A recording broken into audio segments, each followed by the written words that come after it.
back to past Governor Pat McKay now for the roles and responsibilities section of our presentation. Thank you, Governor Michelle. I think we're getting short on time, but hopefully I can run through this and not lose any of the content. What I'm going to do is talk to you high level about the roles and responsibilities of all levels in your club officers, your committees, and your committee chair, as well as your club members. So let's get started. We're going to talk about the officers in your club, and I just spelled out the four main ones, and parliamentarian, of course, president, vice president, treasurer, secretary, and parliamentarian. We're going to look at each one of these and talk about their responsibilities. President. Your president, as Mary Jo just mentioned, they are in charge of putting the agenda together. They're charged with ensuring that the club supports Soroptimist International of the Americas mission. And an effective president understands the importance of her role to motivate, manage, and move forward with club activities. If you look on the websites, soroptimist.org, from Federation, you will see that there's a whole bunch of information on how to be a president, what's expected. The first thing I will tell you as a incoming president is learn to delegate. Nobody ever told me that, and I ended up doing a lot of things that I didn't have to. I enjoyed it, don't get me wrong, but that's the best advice I can give anyone who's becoming a president. Delegate. And the other one would be don't micromanage. Just a thought. The president's going to direct and conduct the business of the club. She's going to preside at all the meetings of the club and the board of directors. She's going to appoint all of the committees, and she will be an ex officio member of each committee of whatever. She doesn't have to call the chair and say, hey, can I come? She is automatically accepted as an ex officio member. She will also serve as a delegate to all region, district, and federation meetings. So that's a fun side effect. Vice president, I guess I need to put that one up. Vice president is different in a lot of different clubs. In our club, for example, we have two vice presidents, one for programs and one for membership. Membership would be the one based on our procedures and bylaws. The membership VP would be the one that would stand in for the president if she could not attend a meeting, if she were ill, or if she chose to leave the club, heaven forbid.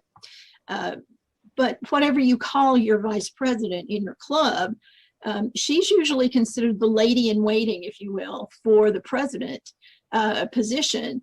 Not always. I think if any of my local vice presidents have signed on, they're probably going, oh my God, did she really say that?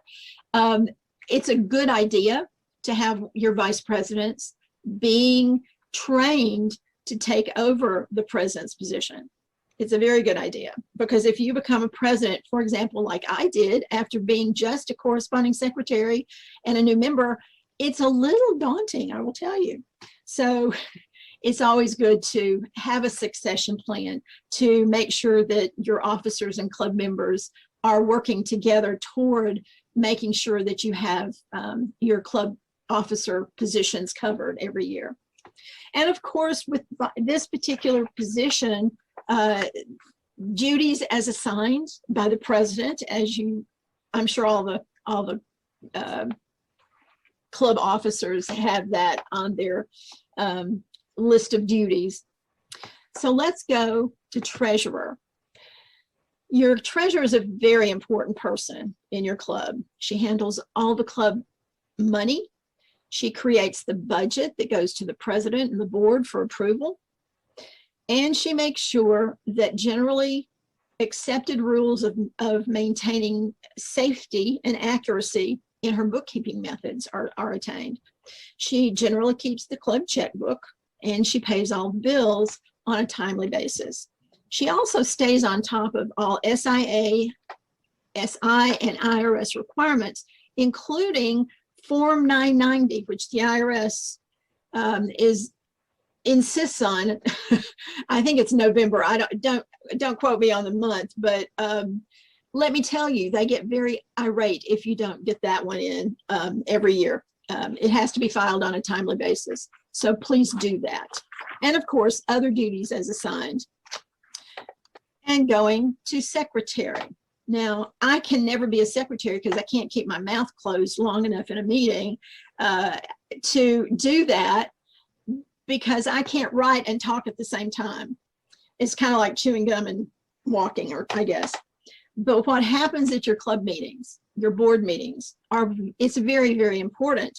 And therefore, your secretary is very important to your club in that she's capturing these decisions, these voting situations, results, discussions about future projects, or even just obstacles that you've run into and you've encountered with possible solutions or directions to take. You want all of that captured so that if you have to go back and go, well, what was said? I don't remember what happened in that meeting. You can go back to your minutes and see what was decided, and that's a very good thing.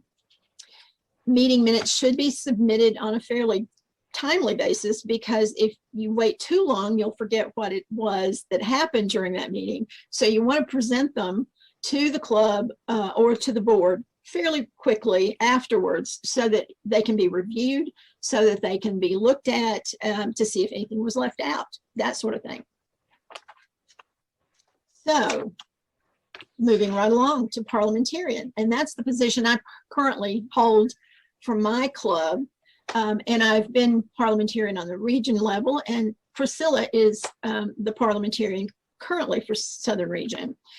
Your parliamentarian is basically, I can't talk suddenly, is your advisor to the president to make sure that the process of a meeting is done procedurally correct. She uses Robert's Rules of Order if needed. It is now online, by the way, so it's easier to find answers to your questions.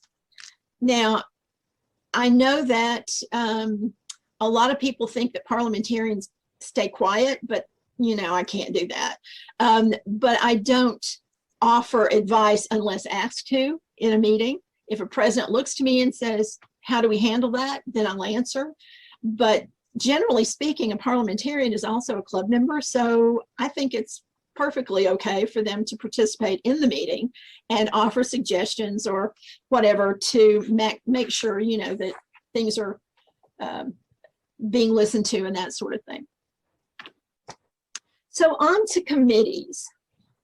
Committees are what makes our clubs get things done. A committee is appointed, a committee chair is appointed by the president usually to perform a specific task, an event, or a project.